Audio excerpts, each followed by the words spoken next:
जो हमारी सशस्त्र सेनाओं ने शानदार प्रदर्शन किया ऑपरेशन सिंदूर के दौरान। हमने कारपेट बॉम्बिंग नहीं करी, पाकिस्तान के 19 एयरबेस हैं टोटल, हमने कारपेट बॉम्बिंग नहीं करी, हमने प्रिसीजन स्ट्राइक्स करी हैं उनके C4I command control communications computers and intelligence nodes headquarters के ऊपर। अरे वो उड़ नहीं सकी पाकिस्तान की एयरफोर्स, ना वो कोई ऑपरेशन ऑफेंसिव ऑपरेशंस माउंट कर सकी। यहां पे general electric company of America, United states of America ने पाकिस्तान के लिए एक डीपली बरिड बंकर बनाया था, जाके मारा ब्रह्मोस क्रूज मिसाइल। 45 सेंटीमीटर के वेंट में वो घुस गया अंदर, और अंदर जाके इतनी जोर धमाकेदार रूप से फटा कि अंदर वालों के तो चीथड़े तो छोड़ दीजिए साहब, वेपराइज हो गए भाप अंदर। कहते हैं इसी बंकर में उनका जो न्यूक्लियर कमांड अथॉरिटी थी वो भी यही थी, यानी जो परमिसिव एक्शन लिंक्स वगैरह थे वो भी यहीं से ऑपरेट होते होंगे। पाकिस्तान इतना घबरा गया, इसको छुपाने के लिए वो किस हद तक गया आप सुनकर हैरान हो जाएंगे। उन्होंने एक लाश बाहर नहीं निकाली, एक तो अंदर घुसना ही दरकिनार हो गया था। पाकिस्तान बहुत मायूस हो गया था चीन के इक्विपमेंट और सामान से, वो आधा तो बेकार, वो उड़ नहीं पा रहे थे विंगलूम ड्रोन उनके, इसलिए उन्हें तुर्की से बहुत सारे ड्रोन खरीदे थे। बड़े खेत जैसे कि दोस्तों आपने हाइलाइट्स में देख ही लिया है कि जनरल बख्शी किस कदर पागल हो चुका है, और बातों ही बातों में वो नूर खां एयरबेस समेत आधे पाकिस्तान को भी तबाह कर चुका है। इसको मज़ीद आप तफसील से वीडियो के आगे देखेंगे।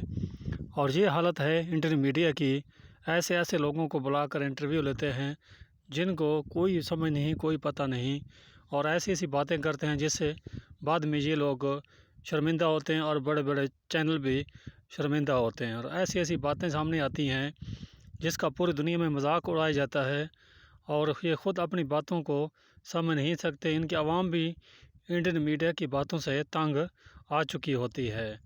ये वीडियो आप आगे देखेंगे, उसके बाद ही आपको सही इनकी बातों का अंदाज़ा होगा। की बात है कि हमारे देश में कुछ पॉलिटिकल पार्टीज और वेस्टेड इंटरेस्ट पुरजोर कोशिश कर रहे हैं कि जो हमारी सशस्त्र सेनाओं ने शानदार प्रदर्शन किया ऑपरेशन सिंदूर के दौरान, उसको वो मिनिमाइज करने की कोशिश कर रहे हैं, मखौल उड़ाने की कोशिश कर रहे हैं। और कई तो इस हद तक जा रहे हैं कि हमने कुछ नहीं किया, जो कुछ किया पाकिस्तान की एयरफोर्स ने पहले दिन कर दिया, बाकी 3 दिन कहां जाके दुबक गई ना उनको पता है ना वो पूछना चाहते। तो अब समय आ गया है कि हर रोज हमको नई नई इंफॉर्मेशन निकल कर बाहर आ रही है, परत दर परत जो सच्चाई है वो छुप नहीं सकती, वो आ ही रही है बाहर। आजकल की दुनिया में कोई सच को छुपाना बहुत मुश्किल है। मैक्सार हाई रेजोल्यूशन सैटेलाइट्स हैं, हर रोज इमेज वो निकाल रहे हैं पाकिस्तान के धमाके से बर्बाद हुए एयरबेसिस की, जिनको पाकिस्तान कब तक छुपाएगा। अपने लोगों का बेवकूफ़ वो बना दे, अब वो दुनिया का बेवकूफ़ नहीं बना सकता। देखिए हमारी एयरफोर्स ने शानदार प्रदर्शन किया है, बड़ा प्रोफेशनल प्रदर्शन किया है। हमने कारपेट बॉम्बिंग नहीं करी, पाकिस्तान के 19 एयरबेस हैं टोटल, हमने कारपेट बॉम्बिंग नहीं करी, हमने प्रिसीजन स्ट्राइक्स करी हैं उनके C4I command control communications computers and intelligence nodes headquarters के ऊपर।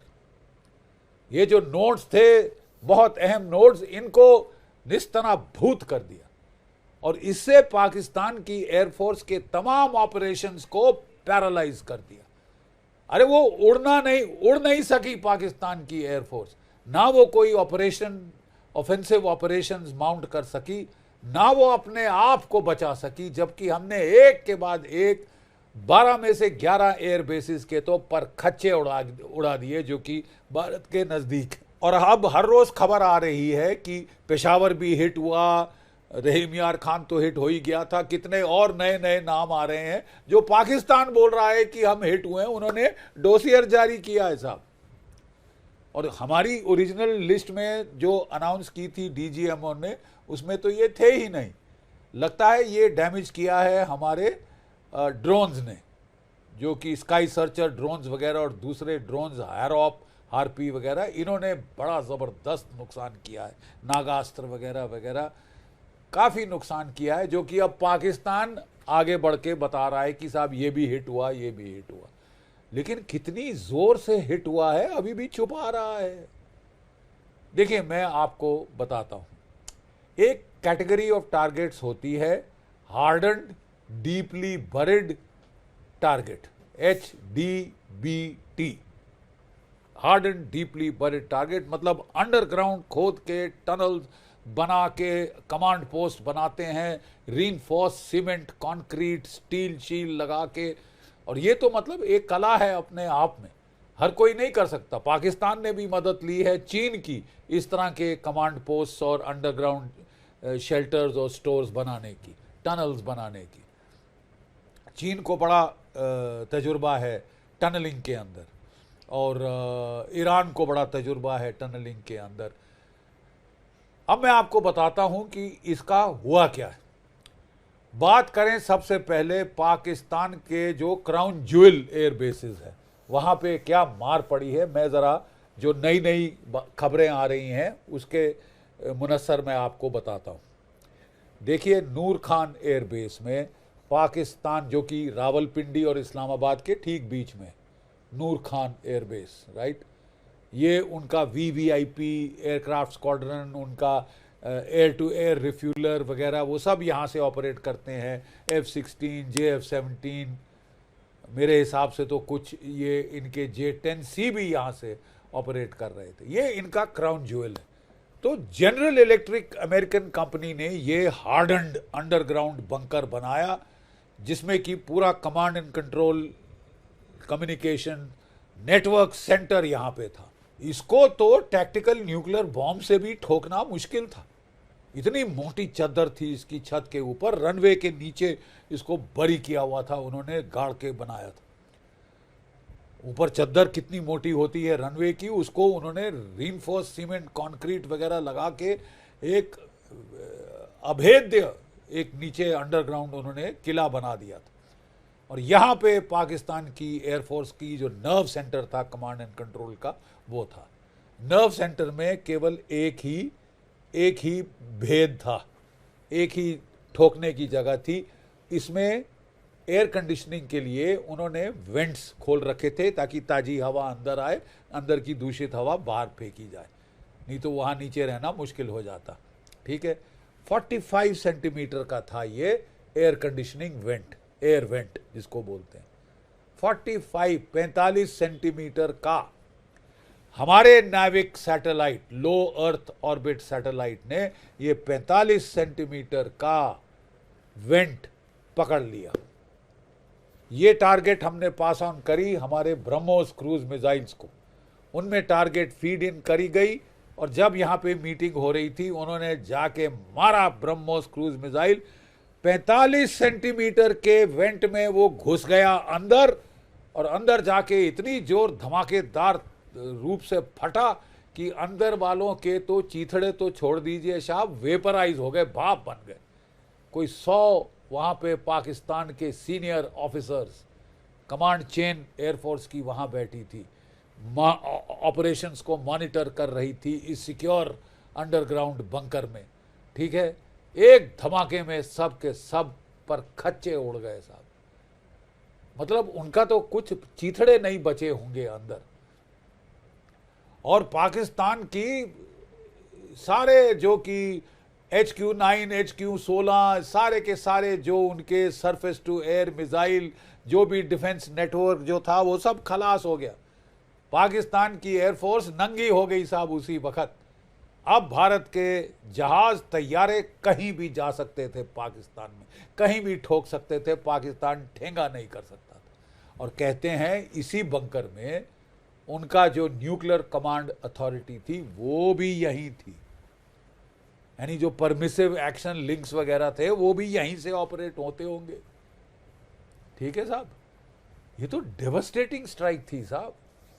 और पाकिस्तान इतना घबरा गया इसको छुपाने के लिए, वो किस हद तक गया आप सुनकर हैरान हो जाएंगे।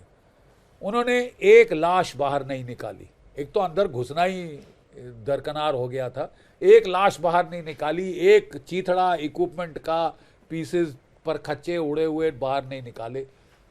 उन्होंने पता क्या किया, उन्होंने डोजर भेज के इसको बरी कर दिया, गाड़ दिया, एंटोम कर दिए, जो 100 के 100 अफसर और जवान जो भी अंदर थे, टेक्नीशियंस वगैरह, उनकी लाशें भी नहीं निकाली सर, गाड़ दिया, जमीन दोज कर दिया, लेवल कर दिया। क्यों? नहीं तो पकड़े जाते, नहीं तो हमारे सैटेलाइट, मैक्सआर सैटेलाइट, जब वो निकालते लाशें वगैरह या लाशों के बचे कुचे अवशेष, तो वो सैटेलाइट में पकड़े जाते। तो इन्होंने कहा साहब सबसे अच्छा तरीका, न रहेगा बांस न बजेगी बांसुरी, लेवल कर दो, भाड़ में जाएं, रोते रहे उनके रिश्तेदार, कोई लाश देने की जरूरत नहीं, कोई नहीं है, इनको बरी कर दो। झूठ छुपाना बहुत जरूरी, सच नहीं बाहर आना चाहिए। इस हद तक पाकिस्तान जा सकता है। अब साहब जो लेटेस्ट खबर आ रही है वो तो और भी चौंकाने वाली है। अमेरिकन ने ये बेस को टेक ओवर कर लिया है, कोई पाकिस्तानी अफसर वहां नहीं आ सकता। और एक पाकिस्तानी अफसर एयरफोर्स का वो पता करने गया कि क्या निकाल रहे हो, क्या कर रहे हो, तो पिस्टल निकाल ली वहां पे जो अमेरिकन गार्ड था कि आप नहीं जा सकते अंदर। और वहां पे एक के बाद एक अमेरिका के बड़े हैवी ट्रांसपोर्ट एयरक्राफ्ट आ रहे हैं जो कि कुछ सामान भर के वहां से लेके जा रहे हैं। क्या सामान, कैसा सामान हमें नहीं मालूम। कुछ लोग अटकल लगा रहे हैं कि अमेरिका के वॉरहेड्स भी शायद वहीं स्टोर थे, या अमेरिका ने परमिसिव एक्शन लिंक्स लगाए थे पाकिस्तान के वॉरहेड बचाने के लिए from being taken over by al Qaeda और ISIS। वो क्या हो रहा है वहां, नोबडी नोज, लेकिन something serious is afoot at the Nur Khan airbase even as we speak. Next airbase Murid के में पाकिस्तान के UAV कमांड एंड कंट्रोल का बंकर था, underground deeply buried HDBT, harden deeply buried target. मतलब बड़ा भारी बंकर था जहां टर्किश इक्विपमेंट, कम्युनिकेशन, कंप्यूटर्स लगे हुए थे पूरे ड्रोन ऑपरेशंस को कंट्रोल करने के लिए। पाकिस्तान बहुत मायूस हो गया था चीन के इक्विपमेंट और सामान से।